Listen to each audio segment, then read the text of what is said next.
Europe, particularly Western Europe, experienced a price revolution between the second half of the 15th century and the first half of the 17th century. In these 150 years, a series of economic events led to a high rate of inflation. On an average, prices of commodities rose sixfold. The 16th century price rise was followed by another century of very unstable prices. What rose significantly, the price of the commodity which rose significantly was the price of corn. And if you see that this rise in corn price started from the 1460s onwards, and through the 1520s it spread very rapidly and ended in the 1650s in the Low Countries, that is in the Netherlands, France and England, and after 1679 in Spain. It's not that it was only corn whose price rose significantly. The prices of other items also rose. But in comparison, if you make a relative assessment of them, then the rise in corn price was the maximum. And there was this phenomena of very rapid rise in prices over very short periods of time, and followed by the devaluation of currency. This led to a general feeling of discontentment and public outcry in Europe. Economic theorists believe that a large influx of gold and silver from the New World caused this inflation. From 1545, silver began to be mined in Peru and Mexico in large quantities. Spanish treasure fleets brought this precious metal to the port of Seville. From here, it percolated to the rest of Europe. In return for costly Asian imports, Europe exchanged silver coins, minted out of bullion mined in Mexico and Peru. There was simply too much money for available goods, so prices went up artificially. What is important, or what is interesting to note during this period is this, that prices grew very rapidly and then it stagnated. But the fall in prices was not as dramatic as the rise in prices. Hamilton says, or Hamilton in fact establishes a direct correlation between the import of Spanish American treasures and increases in the prices of items or goods in Europe. In support of what Hamilton says, you can cite the example of two cities. One is Cadiz, the other is Seville, where you see that American bullion entered these markets, or from these areas American bullion entered Europe. And if you see the rise in prices, then you'll see it started from these areas and then penetrated into the interior of Europe. However, the price rise had begun before this large-scale influx of bullion from across the Atlantic. Production of silver in Central Europe had multiplied 5 times between 1460 and 1530. Though this input fell by 2/3 in the early 17th century, it was enough in fueling the early stages of inflation. Prices that had been more or less stable for 200 years suddenly began to rise steeply. One has to remember that it's not that coins came into circulation only after the influx of American bullion. In fact, it increased the circulation of coins. Coins were already in existence in Europe because silver was mined in the various mines of Europe, as well as due to the melting of the plates. We find that there was a sizable amount of coins in circulation. Yes, one can argue that with the influx of American bullion, with the influx of Americans' precious metal, the volume of circulation increased. But one cannot actually explain, or one cannot actually think about the price revolution only in terms of the influx of precious metals. Because one has also to think that corn prices was something which was actually rising the most. Demographic factors also contributed to this upsurge of prices. The era of Black Death, caused by the epidemic of plague in the mid-14th century, had seen significant depopulation and demographic stagnation. The increase in population from the 15th century placed great demand on agricultural lands. By now, area earmarked for agriculture had shrunk considerably due to rapid urbanization. Some of the agricultural land was even used for growing cash crops. Thus, the prices of food grains, particularly corn, rose steeply. কিন্তু ma'am 14th সেঞ্চুরিতে তো ব্যাপক পরিমাণে জনসংখ্যা হ্রাস পেয়েছিল, তাহলে এই সময় কেন হঠাৎ করে এরকম ভাবে বৃদ্ধি পেতে থাকলো জনসংখ্যা? By the time you come to the 16th century, there has been development in the medical sciences and the longevity of a person has increased. Not only that, because of improvements in medical sciences, we find that the death rates have decreased and birth rates have increased, which is leading to a growth in population. There is another factor also. The factor is that there is more land which is being brought under the plough. Because of the availability of food, there is this, I won't say it was a very conscious decision on the part of Europeans to increase the population, but the Europeans, up to a certain period, there was a kind of a comfort level because there was enough to feed the rising population. By the time you come to the 16th century, it is not enough anymore. The population has grown at such a staggering rate that there was very little land left to cultivate further, and the levels of scientific innovations in agriculture varied from one place to the other. This is one of the reasons why Portugal went and occupied the Atlantic Islands. Because it wanted to cultivate those areas, because it wanted a corn supply from Morocco. যেহেতু শস্যের ক্ষেত্রে মূল্য বিপ্লবটা দেখা দিচ্ছে, তো আমরা কি বলতে পারি যে বাণিজ্যের ক্ষেত্রে একটা এর ফলে ভারসাম্যহীনতা দেখা দেয়? If you talk about the balance of trade being in favor of certain powers, then yes, those powers which had an access to food grain, especially corn, from outside Europe, they did have an advantage. If you talk about a balance of, or a disruption of the balance in terms of the fact that certain areas were getting corn and certain areas were not getting corn, and those areas who were in a position to import corn would of course benefit by selling it at high prices to the rest of Europe, then to an extent it is correct.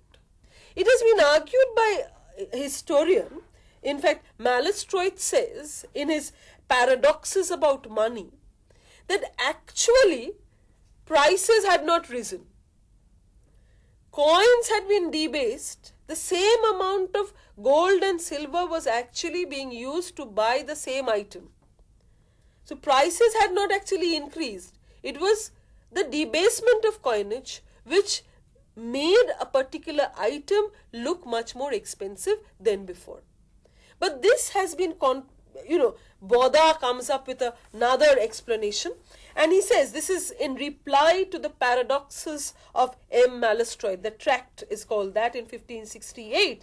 He says that debasement did affect price rise, but the increase in prices was much more due to the influx of precious metals from America.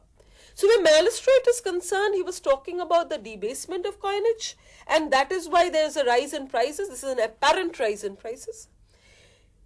Bodda actually supports what Malestroit says, but he says that it is not only the debasement of coins, it is also because of the influx of American gold and silver that you have a rise in prices.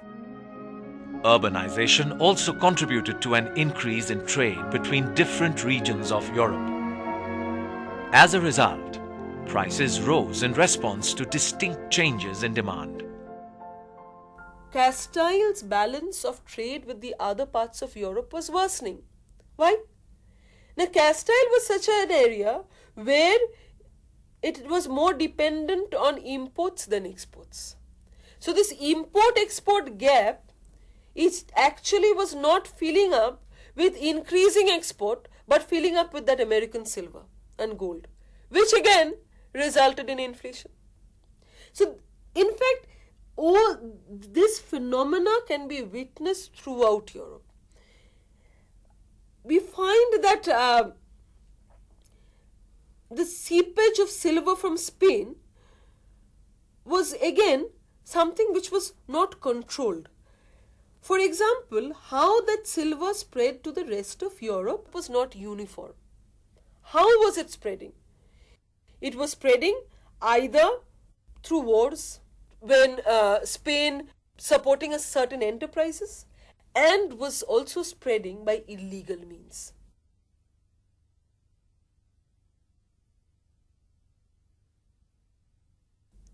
So the availability of silver throughout Europe was also not uniform.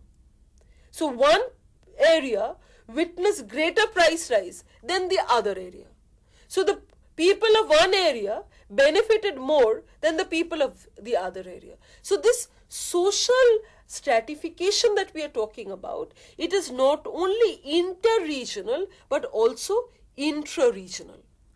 Ma'am এর আগে তো commercial revolution হয়ে গেছে এবং সেই সময় যে ঋণদান চলেছিল সেই ঋণের যোগানটাকে কোনোভাবে মূল্য বিপ্লবের ক্ষেত্রে দায়ী ছিল? When you give credit to someone, you are actually anticipating that that money will be paid back to you.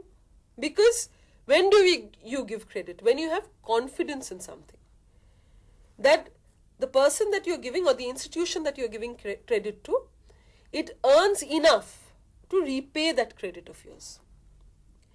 Now, the giving of credit or the giving of loans resulted in a greater circulation of money.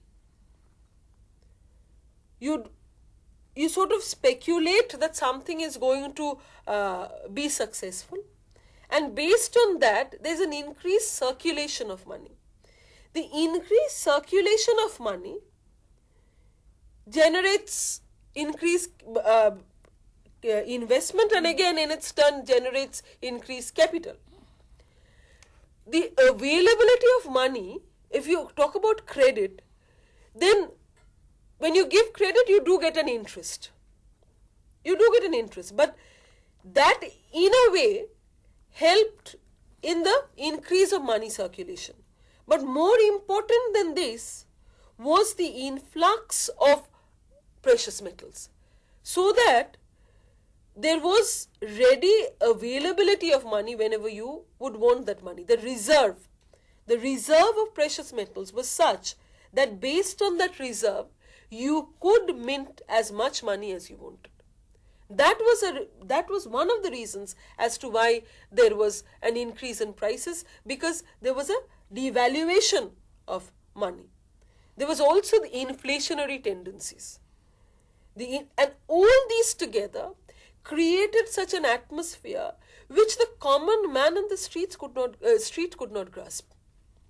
Because whether it is devaluation of the currency, whether it is the rise in corn prices, or whether it is inflation, this is just going to benefit one section of society.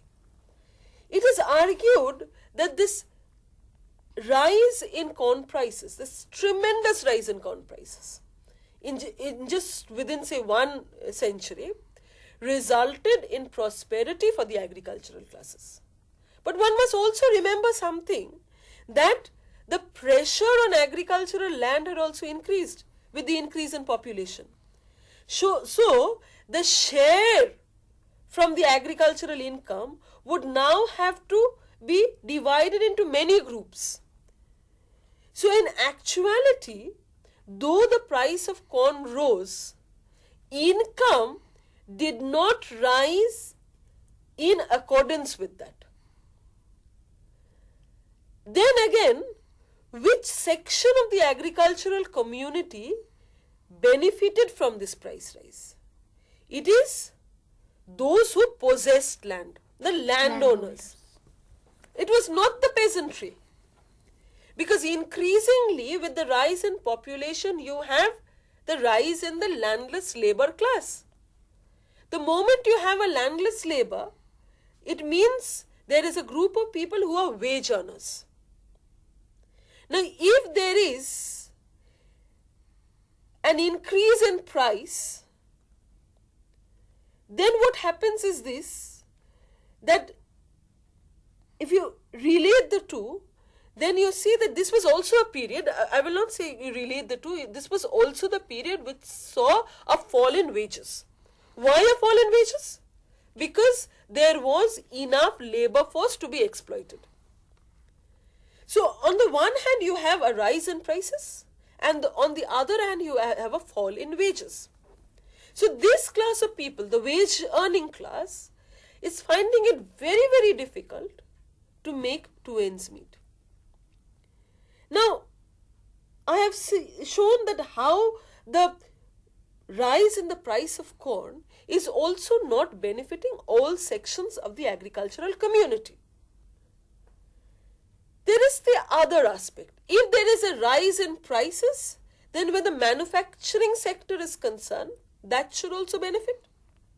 But since the growth of the population has made it, or it was because of the growth of the population, it came to such a point that the earnings, the income of the country was now getting divided among a greater cross section of the people.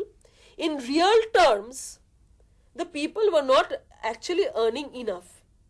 So the demand, the internal demand which had to be created or which needed to be created so that manufacture could get a fillip was not there. So this is actually a very vicious circle where the rise in prices generally does not lead to a rise in overall prosperity. There is another aspect to this also. As we all know, that a change in economics is bound to have its repercussions in society.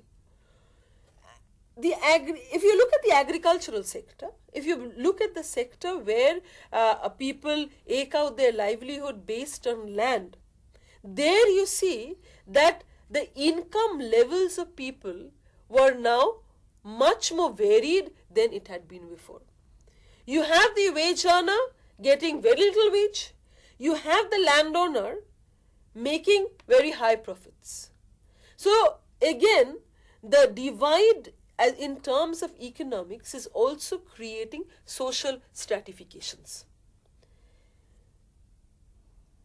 The price revolution, if you look at that, if you look at the price revolution again, you see that the whole distribution of income among the various classes of people was not the same. So in Europe was increasingly becoming a society which was being polarized into a society where a few had, or where a few controlled the economy, had most of the capital, and the others who were actually, who did not get any major share in that profit. So increasingly we find this polarization, which is later going to have serious repercussions as far as Europe is concerned. Ma'am এই সময় new monarchy যে উত্থান হচ্ছে সেইটা price রেভলিউশনকে কি করে মানে আরো মানে এটার গতিটা আরো ত্বরান্বিত করছে? What are the new monarchies? The question what do you understand by the new monarchies? The new monarchies which are emerging are much more decisive. The new monarchies which are emerging are much more regional, with regional interest in mind. And if you look at the new monarchies, in fact, it is these new monarchies which not only have a direct correlation with the price revolution, it has a direct correlation with everything, in fact, whether it is the geographical explorations, whether it is the commercial revolutions, whether it is any change. Why? Because these were the powers which were providing a kind of a stability, which were giving a kind of an identity, and which were much more decisive than the erstwhile feudal monarchies that Europe had witnessed before. Ma'am, commercial রেভলিউশনের পরে যারা বাণিজ্যের মাধ্যমে অনেক সম্পত্তি অর্জন করেছে, তারা কি এই সময় যেহেতু কর্নের প্রাইসটা ধীরে ধীরে বাড়ছে, তারা কি জমিতে বিনিয়োগ করছে না? Investing in land would always not prove to be very profitable. They can invest in land, corn prices are rising, wage is low, they might earn a sizable amount of profit. But what is important is there is investment in land, but not everywhere, because the investment in land is not always very profitable. It is profitable, say, in England, because in England techniques such as enclosures, techniques such as the big farms coming into existence, modern scientific techniques, the introduction of modern implements, etc., is much more easier.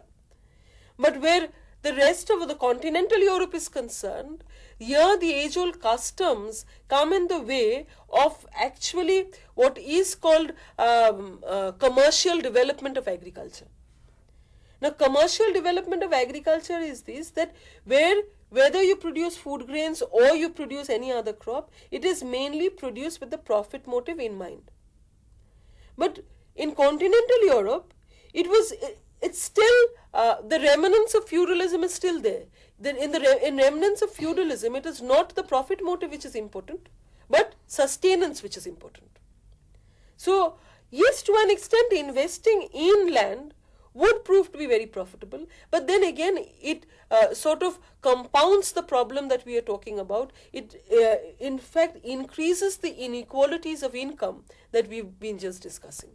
So we can conclude by saying that the price revolution in Europe was a result of mainly two factors. One was the rise in the price of corn due to the increase in population of Europe in the 16th century, and this price revolution was exacerbated, or what acted as the catalyst was the fact that there was this influx of bullion into Europe through at first